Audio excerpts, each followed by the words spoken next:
Bonjour à tous, merci de suivre Business de Meuf. Aujourd'hui, on reçoit Camille, fondatrice de Nap & Up. Bonjour Astrid. Bonjour Camille, merci d'être là aujourd'hui. Avant de commencer, je tiens à remercier Léa qui a contribué à la réalisation de cet épisode. Donc merci Léa, j'espère que tu nous écoutes aujourd'hui.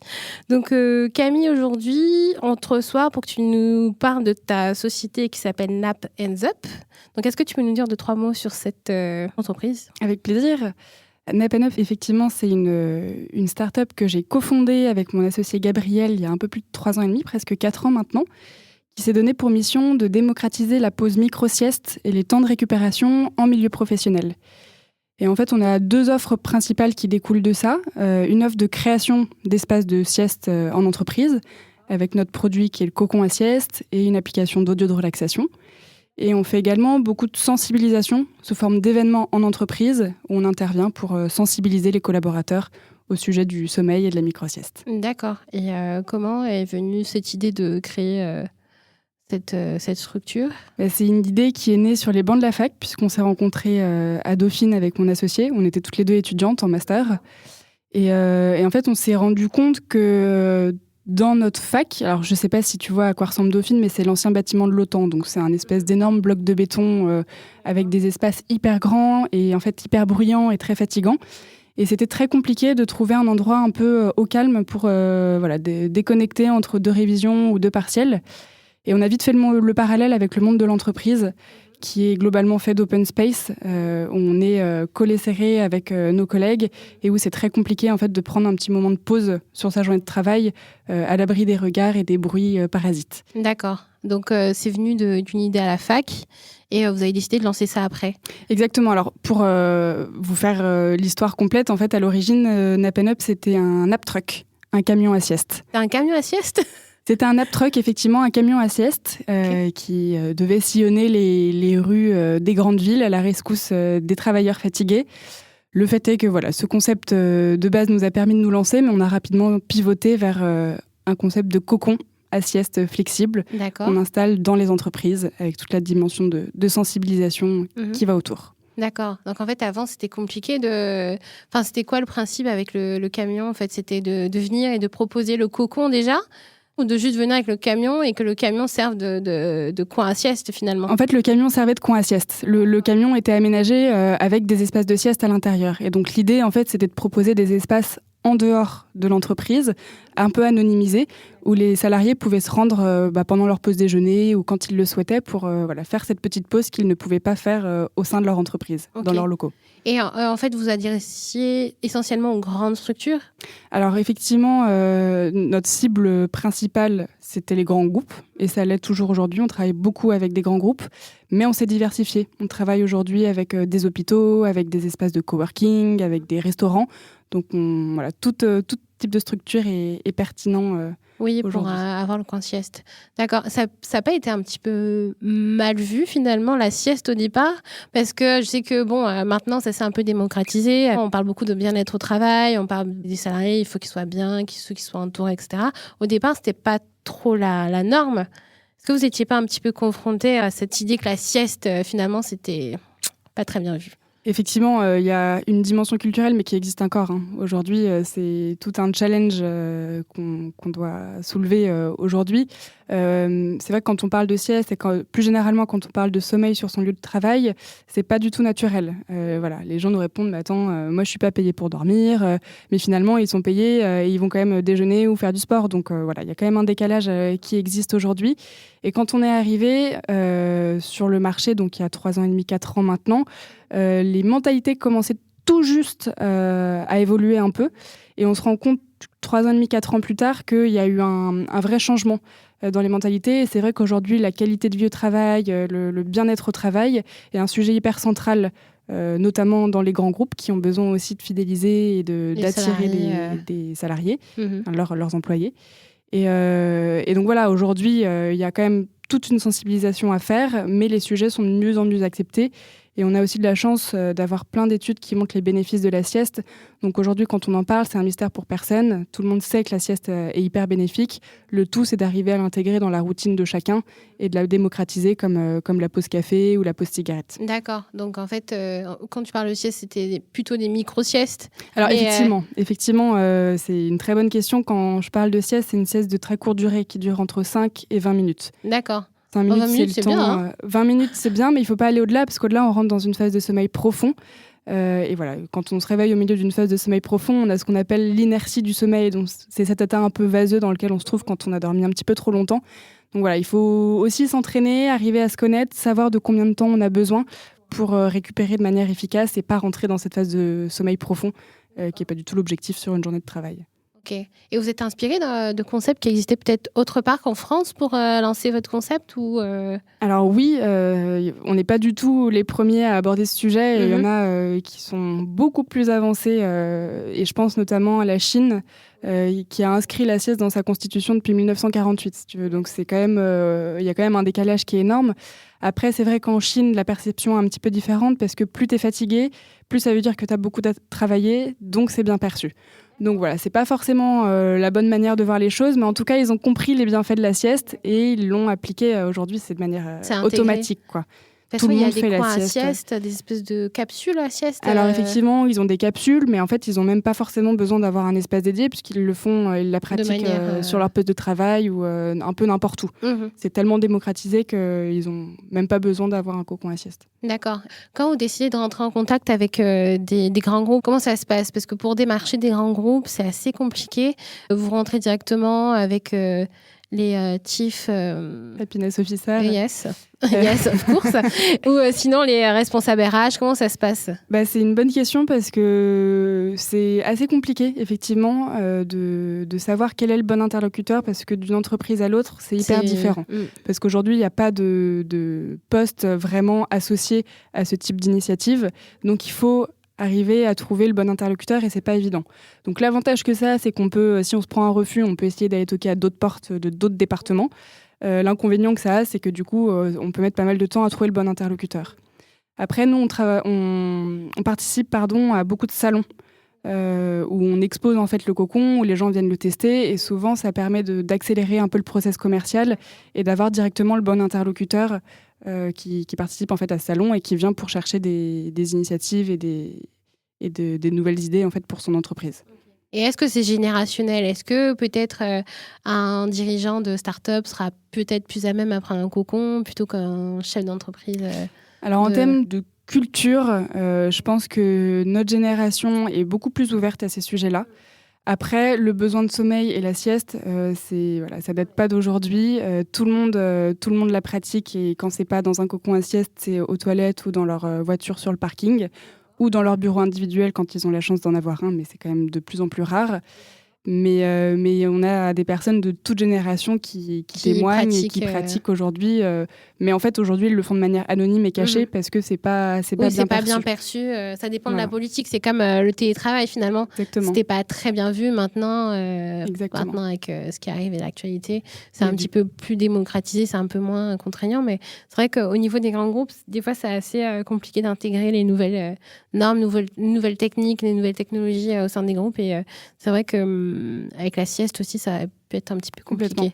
Complètement, et c'est pour ça qu'on fait beaucoup de sensibilisation et que ça fait partie intégrante de notre offre. Du coup, l'atelier complète finalement la mise en place d'un cocon. C'est sensibiliser les salariés à la sieste. Et en fait, la sensibilisation, il faut qu'elle intervienne de toute manière. Soit c'est une semaine événementielle qu'on va organiser en amont de l'installation d'un espace de sieste pour tester un peu, prendre la température en interne, voir comment ça se passe.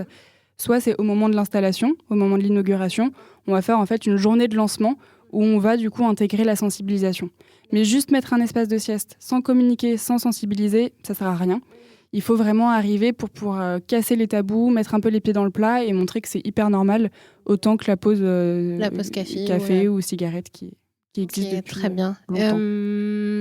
au début, ça n'a pas été compliqué de vous lancer dans cette aventure, sachant qu'au début, ça devait initialement être un camion. Finalement, ça s'est déporté vers la création d'un cocon. Est-ce que ça n'a pas été compliqué de conceptualiser ce cocon? Parce que je ne sais pas, est-ce que vous avez fait des études d'architecture, de design, etc. De lancer ce cocon-là, je pense qu'il y a des normes techniques à respecter. Alors on n'est pas du tout architecte. On a fait des études de gestion et de management, donc on en est loin. Après, on est toutes les deux très bricoleuses et on aime bien mettre les mains à la pâte. Et on a des familles hyper bricoleurs aussi qui ont mis la main à la pâte également. Donc les cocons, en fait, au départ, c'est vraiment nous, avec nos petites mains, qui les avons conçus. Les premiers prototypes, c'est vraiment nous qui les avons conçus. Et en fait, là, le cocon, on vient de sortir la 3e version. Et en fait, chaque version, c'est nous qui les avons designés en interne. C'est particulièrement mon associé Gabriel qui les a dessinés. Et après, on s'est fait aider sur des parties techniques. Mais même ça, on a beaucoup fait nous-mêmes. Vous avez fait vous-même, vous avez fait tester. Ouais. Et après, valider. Exactement. Finalement, c'est vos clients qui sont finalement testeurs et qui vous font des retours sur les produits. Donc, c'est la communauté finalement qui décide de ce dont elle a besoin. D'accord.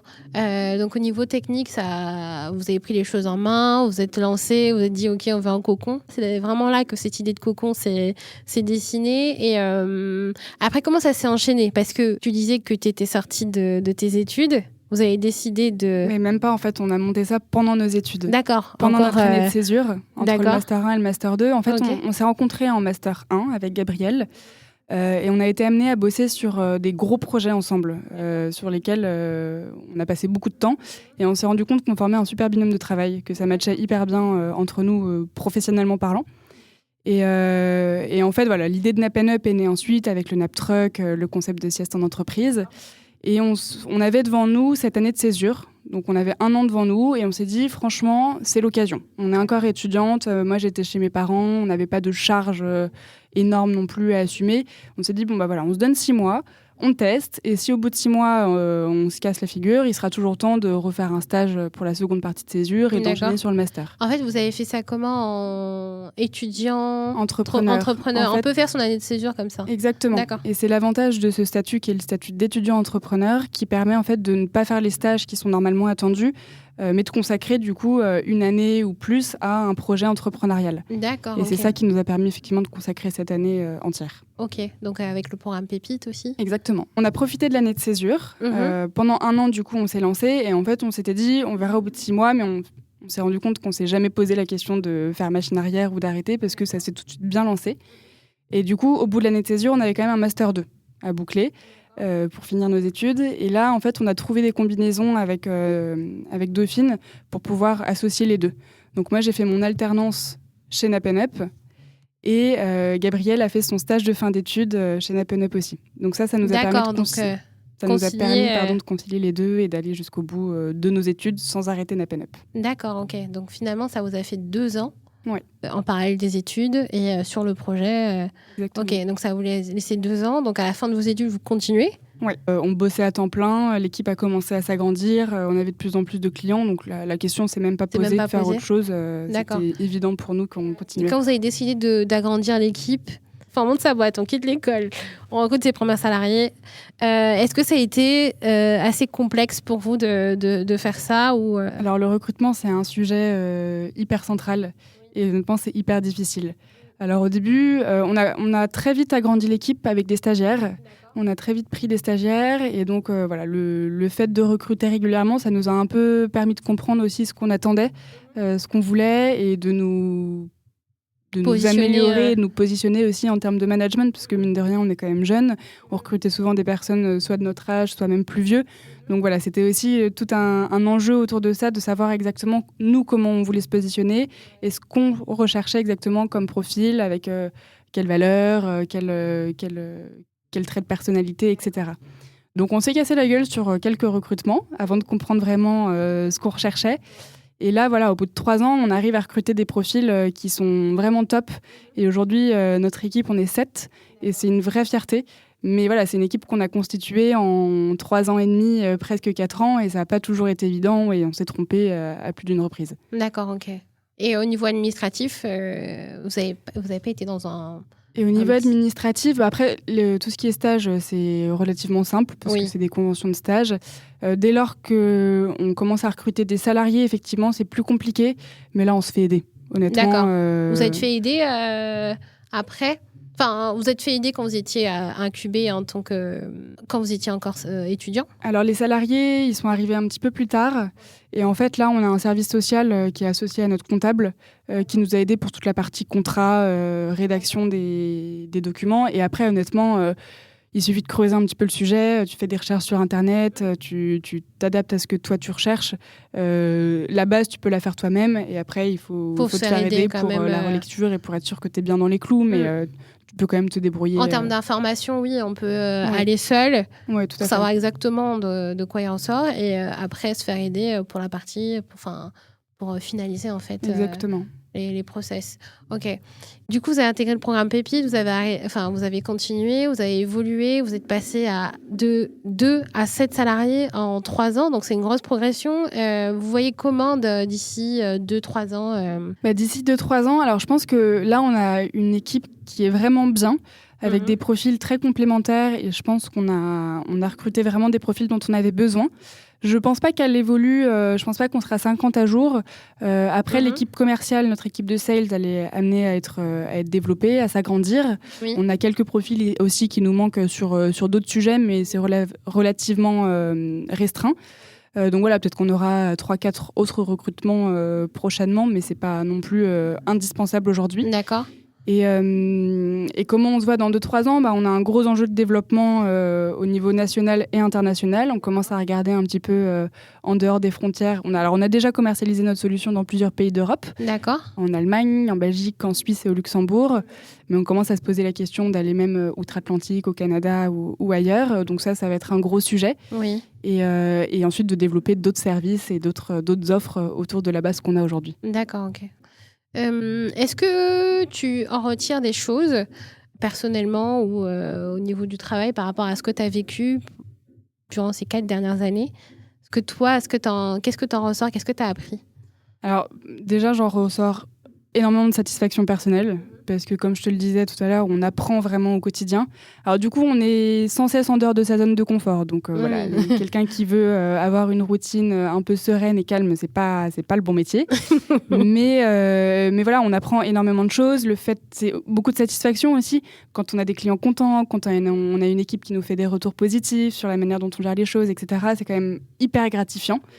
Après, c'est vrai qu'on n'a pas non plus de manager qui est là pour nous dire si ce qu'on fait, c'est bien et nous faire des retours. Donc, c'est aussi beaucoup de remise en question. Et là, le fait d'être 2 avec mon associé, ça nous permet aussi de tempérer. Et vous ne faites jamais aider par un œil externe ? Alors, on a des associés investisseurs avec qui on discute très régulièrement et qui prennent un peu ce rôle de mentor. Ouais. Donc ça nous aide aussi ponctuellement à faire un peu le point, à nous reposer des questions et avoir un avis extérieur. Mais on ne fait pas partie aujourd'hui de programme d'accompagnement non, vous n'avez jamais eu envie parce que vous n'avez jamais eu le besoin au final. Alors si le besoin, je pense qu'on aurait pu l'avoir, mais c'est vrai que dans notre schéma de développement, ça s'est fait comme ça et aujourd'hui, ça. D'accord, donc vous avez quand même des mentors qui peuvent être là en soutien sur des réflexions. De manière ponctuelle quand on en a besoin. Oui, c'est toujours bien d'avoir un regard extérieur. Exactement. Parce que ça aide à avoir une vision un peu plus globale. Au niveau du financement du projet, est-ce que ça a été compliqué de réunir des fonds, de dire OK, on veut lancer ça je pense que de voir arriver 2 jeunes femmes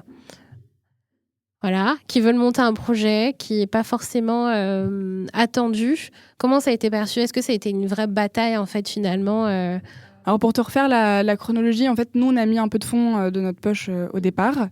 On a rapidement fait, au bout de 6 à 8 mois, on a fait une levée de fonds auprès d'un investisseur particulier, d'un business angel qui a tout de suite adhéré au projet, à notre équipe, etc. Donc ça s'est fait relativement facilement et c'est quelqu'un qui est toujours avec nous aujourd'hui et qui a même remis au pot à la dernière levée de fonds.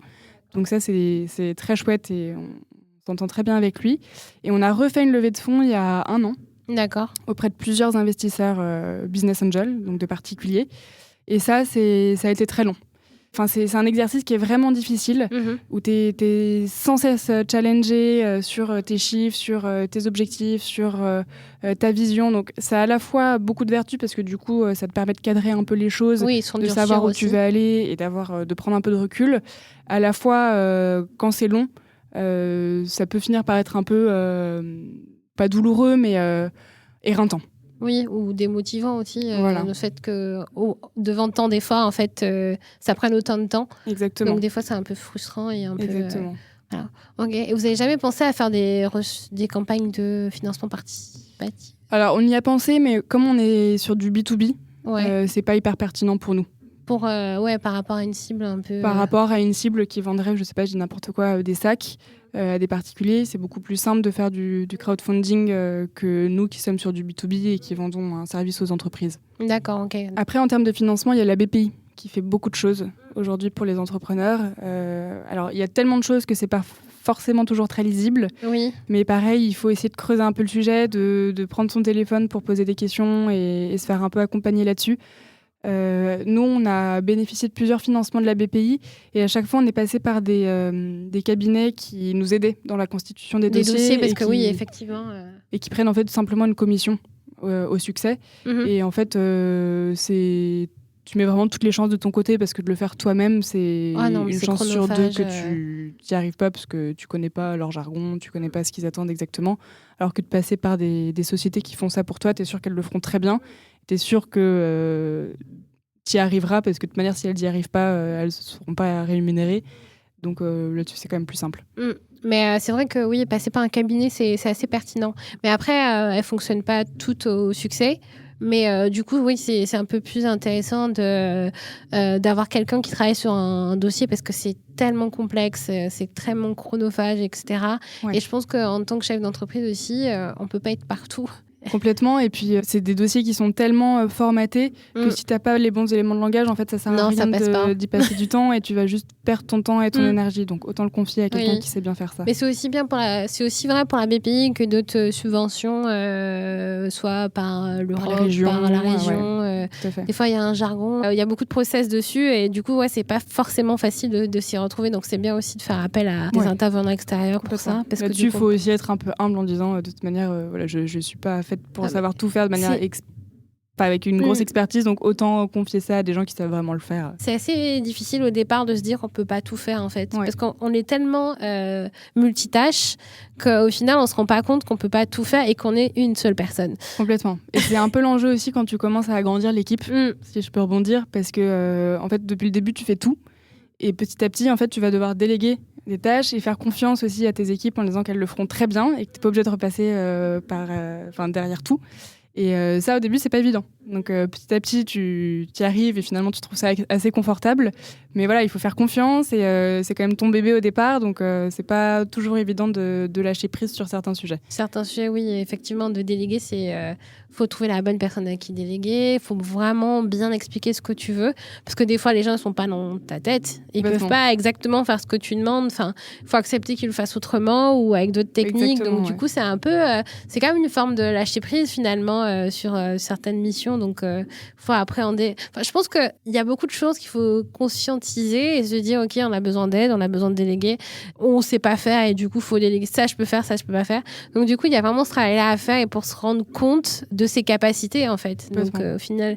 on finit peu à peu par se connaître un petit peu mieux et à définir des choses qui nous conviennent ou pas. Donc, ça, c'est très bien. Est-ce que tu avais des choses à rajouter ? Est-ce que tu as envie de dire des choses ? Peut-être parler un peu du confinement. Ouais. De ce que ça nous a apporté, parce que quand je te disais, un entrepreneur est toujours en dehors de sa zone de confort, je pense que le confinement a été un très bon apprentissage. Parce qu'on était à un stade où on était censé un peu décoller. On venait de sortir notre nouveau cocon, notre nouvelle application d'audio était toute prête, toute neuve. On avait recruté notre sale pour agrandir la partie commerciale et aller plus loin. Et là-dessus, le confinement est arrivé et a un peu tout remis en question parce qu'on a quand même 2 offres qui sont très axées B2B entreprises, avec des entreprises dont les sites fermaient, c'était très compliqué. Ouais. Et donc, ça a été l'occasion de se remettre un peu en question. Et de vraiment sortir de sa zone de confort en disant voilà, là en fait tout ce que j'avais planifié s'est remis en cause, qu'est-ce que je fais ? Oui. Et donc ça a été l'occasion de réfléchir à de nouveaux leviers de nouvelles opportunités, de nouvelles offres du coup, et de nouveaux marchés également. On travaille là de plus en plus avec des hôpitaux. D'accord. Parce que la crise sanitaire a fait que le sujet de la qualité de vie au travail des soignants est ressorti, et tant mieux, parce que ça fait un bout de temps qu'on les travaille, mais jusque-là, c'était pas leur priorité. Là, c'en est devenu une, et tant mieux. Mais donc voilà, pour dire qu'il ne faut jamais baisser les bras et qu'on a toujours plein de ressources qu'on peut ressortir.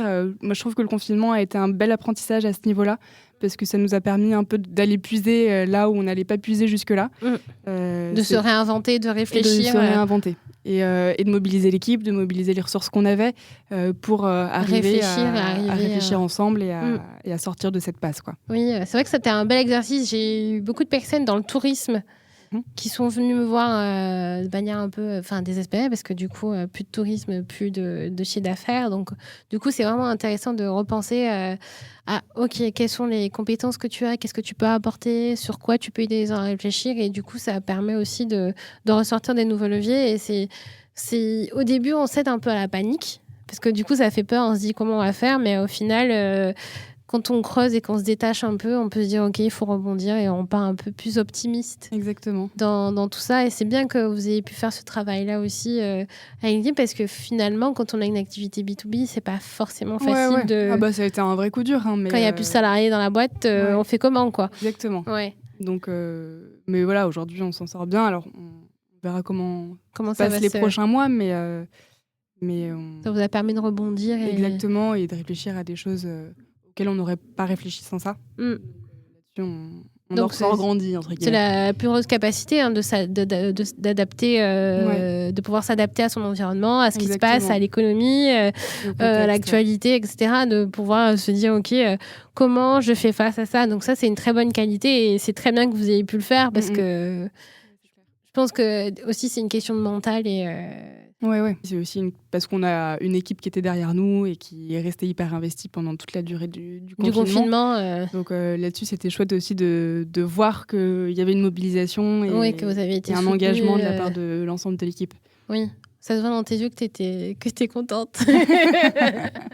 Que t'es hyper reconnaissante. Je le dis, vous le voyez pas, je le dis. Bon, Camille, je te remercie d'avoir été avec moi aujourd'hui. Merci beaucoup pour ton témoignage qui est très riche en apprentissage, qui montre qu'il faut pas forcément avoir peur de se lancer, que la cage salariale n'est pas forcément obligatoire, que si on le sent dans ses tripes, qu'il faut y aller. Merci beaucoup. Mais je t'en prie. Merci à toi pour ton accueil. Avec grand plaisir. Et puis, si vous voulez suivre l'actualité de Camille, de sa société, n'hésitez pas à suivre son actualité qui sera dans le petit résumé du podcast. Merci beaucoup et à très bientôt. Au revoir. Au revoir. Merci à toutes et à tous d'avoir écouté ce nouveau podcast de Business de Meuf. Je vous invite dès maintenant à vous abonner pour ne rien rater des épisodes. Et puis, je vous invite à nous suivre aussi sur les réseaux sociaux, donc Facebook, Instagram et LinkedIn, pour avoir toutes les nouveautés, savoir ce qui se passe en coulisses. Et en parlant de nouveautés et de coulisses, maintenant, vous pouvez devenir contributeur et participer à la campagne Tipeee pour décider des contenus qu'on va mettre dans Business de Meuf. Donc, allez voir. Et puis, je vous dis à dans 2 semaines. Merci à tous. Au revoir.